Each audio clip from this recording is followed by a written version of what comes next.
Hello दोस्तों, स्वागत है आपके अपने YouTube चैनल सुनील लेक्चरर पर। दोस्तों, आज हमने लाभ और हानि का टाइप 3 लेकर आए हैं। आइए हम क्वेश्चन की ओर बढ़ते हैं। और क्वेश्चन है, देखिए, किसी वस्तु को 72 रुपया में बेचने पर 10% की हानि होती है तो 5% का लाभ प्राप्त करने के लिए उस वस्तु का विक्रय मूल्य कितना होगा।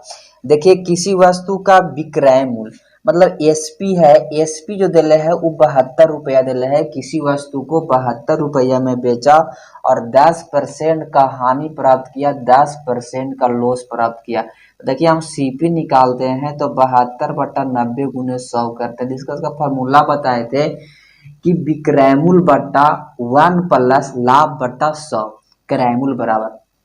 देखिए, एक जीरो से एक जीरो काटते हैं और 9 8 के 72 काटते हैं तो सीपी बराबर हो गया 80 रुपया। देखिए, जो 80 रुपया हो गया वो क्रय मूल्य हो गया। तो अब कहता है इसी पर 5% का लाभ कमाने के लिए उस वस्तु को कितना में बेचना होगा।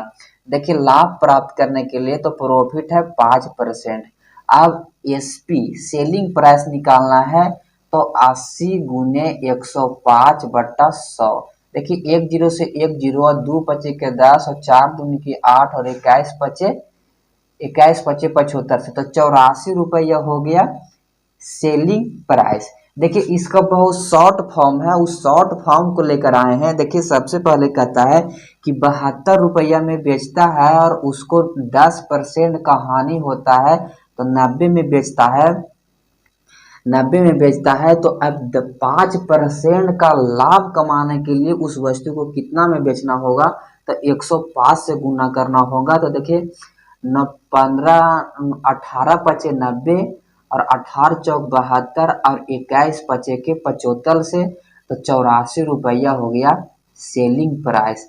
आइए हम दूसरा क्वेश्चन की ओर बढ़ते हैं। और क्वेश्चन है, किसी वस्तु को 105 रुपया में बेचने पर एक व्यापारी को 9% की हानि होती है तो 30% का लाभ प्राप्त करने के लिए उस व्यापारी को वह वस्तु निम्न भाव में बेचेगी। मतलब किस भाव में बेचेगी।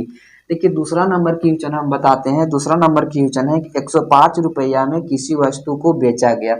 तो 105 रुपया में अगर किसी वस्तु को बेचा गया, 105 रुपया में किसी वस्तु को बेचा गया तो 9% का हानि हुआ। 9% का हानि हुआ तो 91 में बेचा गया और 91 में बेचा गया तो 91 में बेचा गया। 9% का हानि हुआ तो 91 में बेचा गया तो 30% का लाभ प्राप्त करने के लिए उस वस्तु को कितना बेचा जाएगा। तो देखिए, 130 का मल्टीपल करेंगे। देखिए, 130 का मल्टीपल करेंगे तो 13 सत्ते के 91, 13 सत्ते के 91, 13 दहें के 130 और कै सत्ते के 75 से तो 15 सत्ते 75 से तो 150 रुपया हो गया। जो इसका 150 रुपया हो गया वो हो गया सेलिंग प्राइस। 150 रुपया सेलिंग प्राइस। आइए हम तीसरा क्वेश्चन की ओर बढ़ते हैं। और क्वेश्चन है, एक वस्तु को 240 रुपया में बेचने पर किसी व्यक्ति को 10% की हानि होती है तो वह उसे उस मूल्य पर बेचने को उसको 20% का लाभ हो। देखिए, किसी वस्तु का विक्रय मूल्य 240 रुपया, किसी वस्तु का विक्रय मूल्य 240 रुपया है और 10% का हानि होती है तो 10% का हानि होता है तो 90 से भाग, उसके बाद 20% का लाभ कमाने के लिए उस वस्तु को कितना में बेचना होगा। तो 120 से गुना करना होगा। 120 से गुना करना होगा। देखिए, 9 जीरो से जीरो काट देंगे, 3 तिहाई के 9 काटेंगे और 4 तिहाई के 12 काटेंगे और 8 तिहाई के 24 काटेंगे तो 8 तिहाई के 24 तो 820 रुपया हो गया इसका सेलिंग प्राइस। 320 रुपया होगा इसका सेलिंग प्राइस। आइए हम चौथा क्वेश्चन की ओर बढ़ते हैं। और क्वेश्चन है, एक यदि कोई वस्तु को 178 रुपया में 11% की हानि पर बेची गई तो 11% का लाभ प्राप्त करने के लिए उसका विक्रय मूल्य क्या होगा। देखिए, 178 रुपया में किसी वस्तु को बेचा गया, 178 रुपया में किसी वस्तु को बेचा गया और 11% का हानि हुई। तो 11% का हानि हुई तो 89 की हानि हुई और 11% का लाभ प्राप्त करने के लिए कितना में बेचा जाएगा, तो 111 से गुना हो जाएगा। देखिए 89 दूनी के 178 और 222 हो गया इसका सेलिंग प्राइस हो गया, 222 हो गया इसका सेलिंग प्राइस। आइए हम पांचवा क्वेश्चन की ओर बढ़ते हैं और क्वेश्चन है एक वस्तु को 450 रुपया में बेचने पर एक व्यक्ति को 20% की हानि होती है। देखिए 450 रुपया में किसी वस्तु को बेचा गया, 450 रुपया में किसी वस्तु को बेचा गया और 20% का हानि हुआ, तो 80 रुपया का हानि हुआ, 80% का हानि हुआ, तो 20% को लाभ 20% का लाभ कमाने के लिए उस वस्तु को कितना में बेचा जाएगा, तो 120 से गुना हो जाएगा। देखिए 1 जीरो से 1 जीरो काटेंगे, 2 चौका 8 काटेंगे और 3 चौका 12 काटेंगे और 125 225 और 25 दिया के 75, 5 दिया के 15, 225 गुने 3 करेंगे तो 5 दिया के 15, 3 दूनी 6, 1 7 और 3 दूनी की 6, 675 हो गया। 675 में इसको बेचा गया, 20% का लाभ प्राप्त करने के लिए 675 में बेचा गया। आइए हम छठा क्वेश्चन की ओर बढ़ते हैं और क्वेश्चन है एक वस्तु को 19.5 रुपया में बेचने पर एक दुकानदार 30% का लाभ कमाता है, तो 40% कमाने के लिए वह विक्रय मूल्य में कितना वृद्धि करे। तो देखिए 19.5 रुपया में खरीदता है और 30% का लाभ कमाता है, तो 40% लाभ कमाने के लिए वह विक्रय मूल्य में कितना वृद्धि करता है। देखिए 19.5 रुपया में बेचता है और 130 रुपया का लाभ कमाता है, तो 40% का लाभ कमाने के लिए 140 रुपया में बेचना होगा। देखिए 1 जीरो से 1 जीरो काटते हैं और 13 एक इस पॉइंट को हटाते हैं तो पॉइंट को नीचे करते हैं और 13 पचे के 65, 13 एकम 13 और 13 पचे के 65 और 1.5 का 1.5 रुपया ज़्यादा में इसको बेचना पड़ता है। 1.5 रुपया ज़्यादा में बेचना पड़ता है। आइए हम सातवां क्वेश्चन की ओर बढ़ते हैं और क्वेश्चन है एक कुर्सी को 720 रुपया में बेचने से दुकानदार को 25% की हानि होती है, तो वह इस कुर्सी को कितने रुपये में बेचे कि उसे 25% का लाभ हो। देखिए 720 रुपया में एक कुर्सी को बेचता है और उसको 25% का हानि होता है, तो 75 में बेचता है, तो 25% का लाभ कमाने के लिए 125 में बेचना होगा। देखिए 25 दिया के 75 और 25 पचे के 125 और 18 ने 24 दिया के 72, 24 दिया के 72 तो 240 और 24 पचे 120 से, तो 1200 रुपया हो गया इसका आंसर। 1200 रुपया जो हो गया, 1200 रुपया में अगर बेचता है तो 25% का लाभ कमाता है।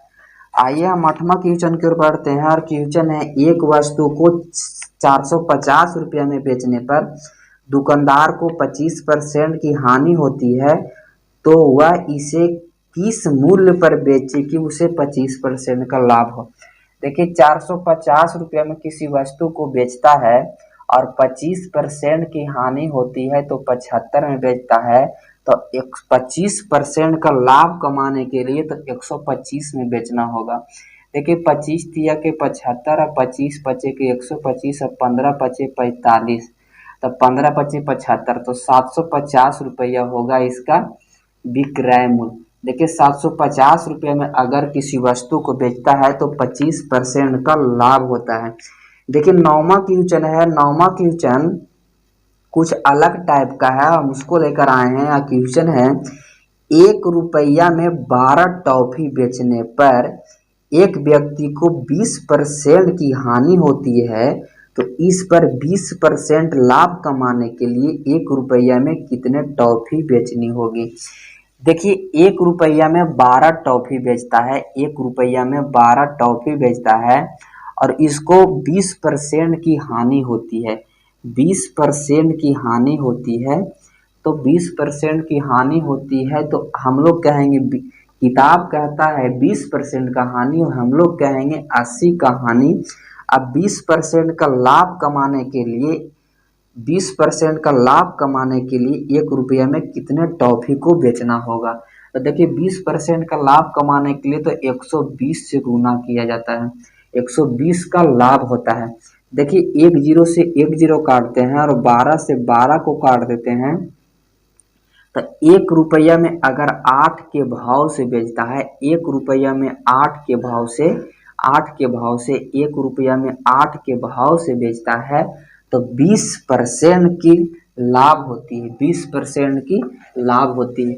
आइए हम 10वां क्वेश्चन की ओर बढ़ते हैं और क्वेश्चन है 1 रुपया में 20 की दर से बटन बेचने पर दुकानदार को 4% हानि होती है, तो 20% लाभ कमाने के लिए 1 रुपया में कितने बटन बेचने चाहिए। देखिए 1 रुपया में 20 बटन को बेचता है और 4% की हानि होती है, तो 4% की हानि होती है तो 20% का लाभ कमाने के लिए हमको 120 में बेचना होगा। देखिए 20 छक्का 20 से 20 छक्का 20 से और 16 छक 96, तो 1/16। अगर 1 रुपया में 16 बटन बेचता है तो 20% का लाभ होता है।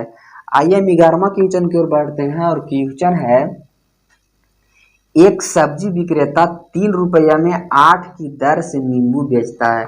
देखिए एक सब्जी विक्रेता है और 3 रुपया में 8 नींबू बेचता है। देखिए 3 रुपया में 8 नींबू बेचता है तो एक नींबू का दाम 3/8 रुपया। अब हमको कहता है कि दर से नींबू खरीदता है, 3 रुपया में 8 की दर से नींबू खरीदता है तो 60% का लाभ होता है। तो किस दर से बेचता है। देखिए तीन नींबू का क्रय मूल्य 8 रुपया है, तो इन पर 60% लाभ कमाने के लिए उसे किस दर से बेचना होगा। तो देखिए ई जो हो गया वो सीपी हो गया, ई क्रय मूल्य हो गया। सीपी जो हो गया वो क्रय मूल्य हो गया 3/8। इसको 60% का लाभ कमाने के लिए 160 से गुना करना होगा और प्रतिशत में है तो 100 से गुना करना होगा। 1 जीरो से 1 जीरो और 8 दूनी के 16 और 5 दूनी के 10 और 3/5। 3 रुपया में अगर 5 नींबू बेचता है, 3 रुपया में अगर 5 नींबू बेचता है तो 60% का लाभ होता है। दोस्तों अगर वीडियो पसंद आए तो वीडियो को लाइक करें और चैनल को सब्सक्राइब करें। Thank you.